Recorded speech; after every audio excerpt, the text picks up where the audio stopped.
All right, round three. So I'm on an even score again, and I'm now playing Oliver Chernin, who's a national master.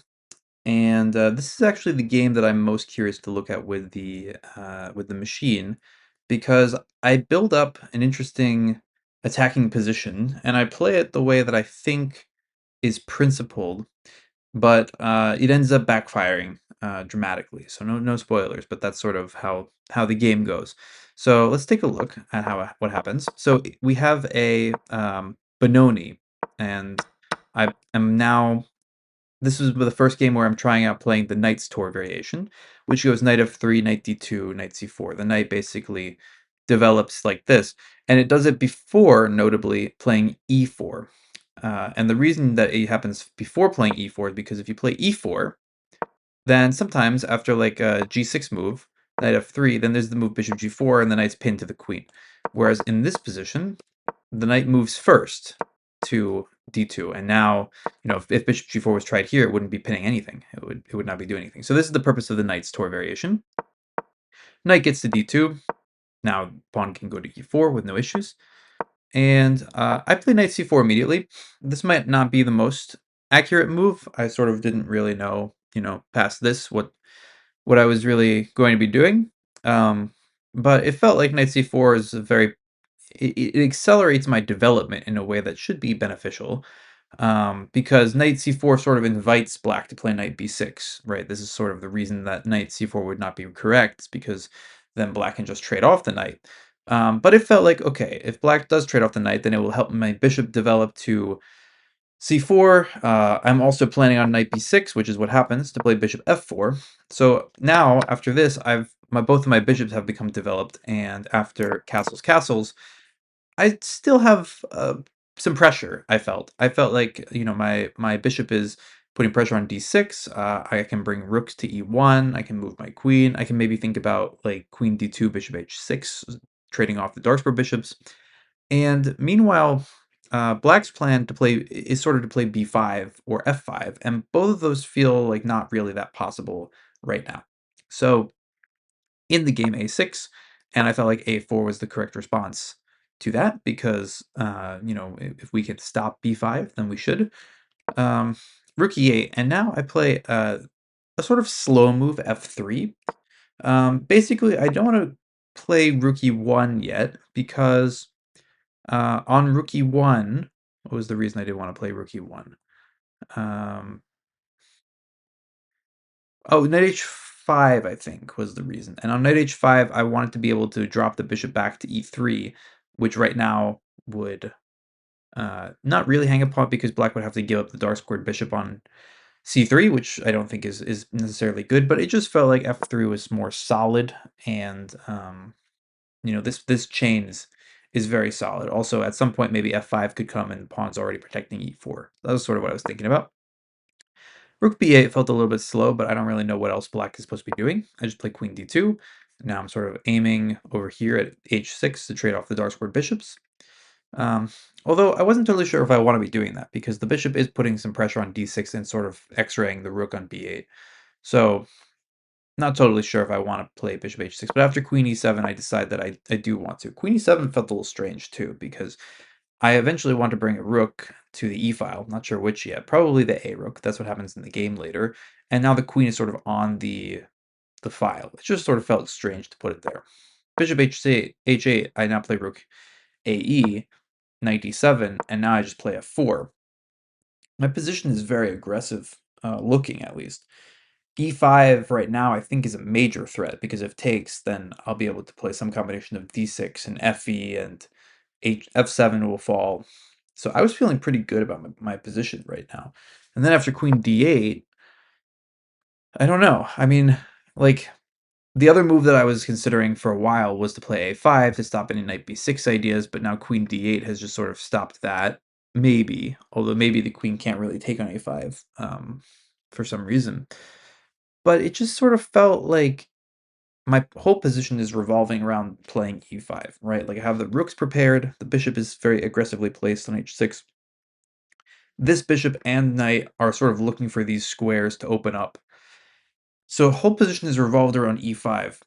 So I end up playing it, And I've sort of analyzed this position with a friend for a while already, so I have some ideas for what alternative moves might be. For example, I don't really know what Black's next move is, so potentially even a move like King H1 could be good because because if I don't know what Black's doing, then the king is definitely better on H1 than G1.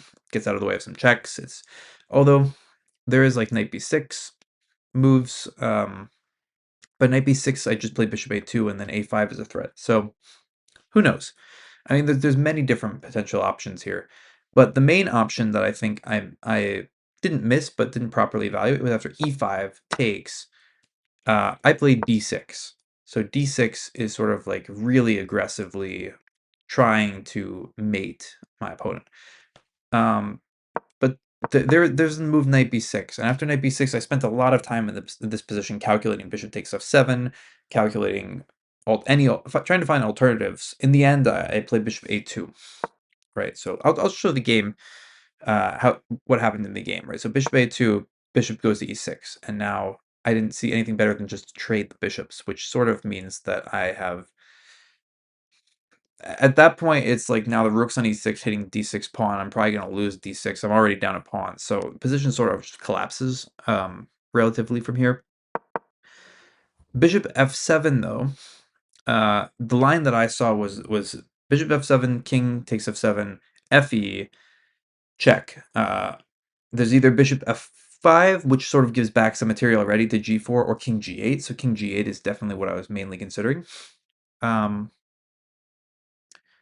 and then I was trying to find like any move there. Like I was looking at like queen f4 was one move, or like e6 was another move. I was just trying to find something there, but it was very complicated. I couldn't quite make it work. Although looking at it, in retrospect, after bishop a2, the position just sort of falls apart. So even if, in like for example, this position here, even if I don't have anything concrete, as long as I'm not losing my e5 pawn, like the piece sacrifice, I only have one pawn for it, but it feels like more. Like this feels like I have more than just one pawn with these things here. If I can just keep them alive, then I have some serious practical chances. And in this position, I think I was actually looking with my friend at this position, and we found something pretty concrete. Trying to even remember what it was. It was something with a5. Yeah, a5, which I was looking at. I was always looking at these a5 ideas, and after knight d7, there's well, knight can't go to d7, right, because of queen d5. That's like basically mate. So knight c4. Yeah, this is it. This is the line that we found, which I didn't see during the game. Queen d5. I just saw bishop d6, and I thought, okay, it's over. That like I should stop calculating. The knight's on c4, bishop's protecting it, but there is this very nice move, rook f8, and after rook f8, the rook has to take, the queen can take, and um, rook f7 is the only move. At minimum, I have queen takes c4, and I am, e6 is coming, but even just like, I think, maybe this is what I have to do. Mm, queen c4. If I play rook f1, then there's queen e8. Yeah, maybe this, with the idea of e6, e7 coming. This position looks totally busted, I think, for black. I am down only an exchange. I'm down, and actually for the exchange, I have a pawn, and the pawns are right here, and the rook is passive, bishop's passive, rook is pinned to the king. Should be winning. So I missed. The reason I missed rook f8 is actually because in this position that I saw in my head, for whatever reason, there was still a pawn on f7, which is just a flaw in the calculation. I don't know if I would have been able to see rook f8 with that whole thing, but I definitely, if I had seen that there was even a check that could be given on f8, I would have seen farther. So that's a little unfortunate because I did see the rest of the line. But yeah, actually in this position there might be like f5 also. This was another move that we were trying to understand. And because now after knight b6, there's like FG. You can't play FG. Well, you can maybe actually. I don't know. It became so complicated, and I spent so much time. I played D6 relatively fast, actually, which probably I should be considering other moves more. But D6 just felt like the most natural move, and like the one, it opens up all my pieces. And after knight b6, it just really felt like he should not be able to survive after bishop takes f7. But then I spent a long time here, and I couldn't find the killing blow. But I guess like if you can't find the killing blow, this is what happened to me. I couldn't find the killing blow, and so I tried to find an alternative. And the alternative to in this position is to play bishop a2, which allows bishop e6. And once bishop e6 happens, I have nothing better than to trade, and I'll show you how the game ends. I take on e5, rook takes. I play bishop f4, which I thought, this is a nice move to at least keep the pawn. But after knight c4, I think I'm just totally lost. It's a very nice move to throw in. I have nothing to do. He's going to pick up the pawn on d6 very quickly. You know, I don't think I ever had a chance here. Something like this happened. And yeah, I was in time pressure, so not all those moves might have been 100%, but I'm pretty sure this, I just resigned in this rook end game. So I think I actually played like rook h1, and then as soon as he took on b2, I resigned because it's like, what am I doing here? So that was very unfortunate. I really want to look at this game with the machine because I want to see how winning it was. This is one of those games where, like, if I'm looking at the machine in the tournament, like, this could really, to see how many wins I had, it's better just not to know. So we got Knight's Tour. Yeah, here I think probably Knight c4 immediately is a little bit fast. Probably don't need to do this, but I thought after Knight b6, I got a nice position to do this. But I guess again, misevaluated position. I mean, I felt like I was developing fine. I didn't think that I was going to be worse here. But it's just like, the bishops aren't really doing anything yet. Castles, castles, a6, a4, rook e8. I play f3. It's fine. Yeah, rook b8 felt not so right. I didn't really know what he was supposed to be doing, but for some reason, rook b8 just felt like slow to me. And it is kind of slow, I guess. Queen d2, and I'm a little bit better. Queen e7 also felt strange, but I guess now it's already fine to do this. Bishop h6. Yeah, he should just take on h6 and just say, he's fine. Bishop h8 is passive. Rook ae. And now, I guess important move, bishop d7. I thought knight e7 was already, what he should be doing. But he should just, I guess, develop. Bishop d7. What does he do after f4? What does he do after this move? Is there like knight g4? There's knight g4 or b5. Okay. So I guess I'm not really threatening that yet. Knight d7, though, allows f4, and f4 is very strong. And now b5 already needs to be played, but queen d8. e5 is right.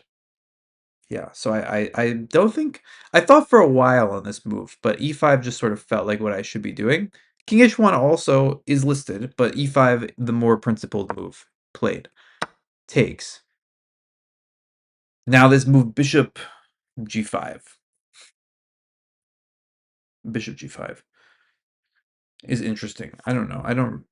But d6 is good. d6 is right. Not necessarily right, but like it's very nice. Knight b6, best try. Bishop takes f7. So this is what I was trying to say.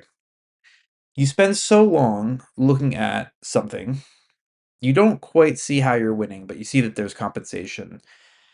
And it feels like, it puts the burden on your opponent to have to figure out what's going on. Whereas then you start looking at, okay, if I see that I have this move, I see that I have compensation. Now I'm looking at alternatives. My alternative after bishop a2, bishop e6 is just like, what am I doing? Now I've given a pawn. I'm trading my best piece, my light square bishop, and like what have I achieved other than completely destroying my position? And so then you look at that and you're like, okay, if my options are, I know that I've now destroyed my position and I'm like going to be down a pawn, or I can play this dynamic move where I'm down a piece, but I have like some active play against the king. I have these two connected passed pawns. Really, I need to get into a mindset where I can play the sacrifice.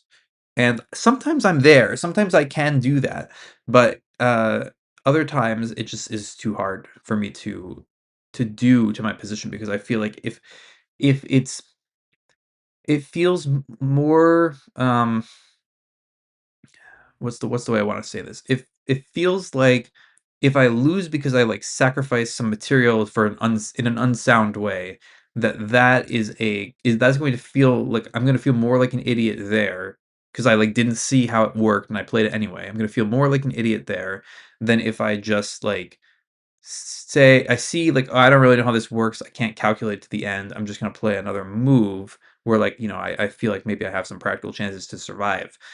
Uh, and I think that that's the wrong mindset. So I think in future games, if I'm put in a position like this where I have these two options, I'm going to really try to say, okay, I've looked at this. I don't quite see how I win, but I see how I can guarantee that I get these two pawns where I have practical chances. He's not really developed, and I'm very active, and I think I should go for it.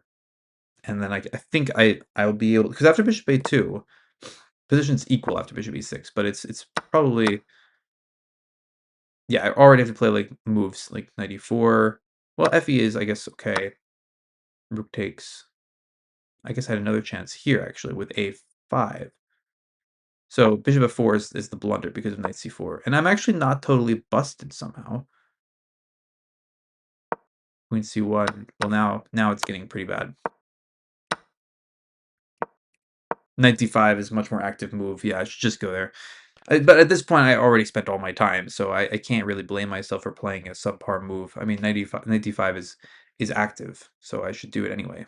Um, yeah, many chances in this game. Unfortunately, all missed. But yeah, let's just take a look at this because yeah, takes. Obviously, I saw this far, and I saw bishop f5. I saw g4, and I thought I'm at least winning some material back. So king g8 is the move I was mostly concerned about, and then I saw a5. And then here I was thinking like he could play rook takes e5 or bishop takes e5 and give back the piece. And I think I was looking at like this, this, and I missed rook f8, I guess, because here I was evaluating this position and I saw that my d6 pawn was going to hang, but it doesn't really hang because of queen d5. Just so many issues with my calculation in this game. I was seeing all the right moves, but then uh, like I saw a5 here. Yeah, it's just very unfortunate because once you look at it, it's like, of course, that's what I should have done. I'd probably win this game very, very easily if I just play bishop takes f7 because if you play it, right? You play bishop takes f7, the guy has to take it. You play this move, the guy has to go here. And now you're like, what do I do? And then you very quickly realize that a5 is like the only move that makes sense. Like any other move, I don't think makes that much sense. Maybe you can look at queen f4, but bishop e6 sort of fits everything together. It fixes everything. So you have to play this tempo move, and then it's just over. If he tries to move the knight, then there's this. Well, actually, I guess you have to see this one, right? You have to see in this position move rook f8. That's the hard one. Um, and the whole thing relies on that. But if you see it, then you get there. Queen takes c4 and e6 is coming. Black's busted. So in order to see that, like if I'm looking from here, it's much easier for me to see that, right? Because it's very forcing line. A5, the knight really should. C4 is the only real square. A check, bishop e6, and then now the pawn is not on f7, right? So I can calculate. I see rook f8 check is always an option. Ideally, I can see that from the beginning, but at least here, even if I just intuitively go into it, I'll have something where I can now. I think in this position, I do see that move. So anyway, it's a disappointing game, but we brush it off and we head into the last round on -1. Try to equalize the score. Lost to two master players so far, so it's not like we've lost some lower rated opponents. They've both been roughly a few hundred points above my rating.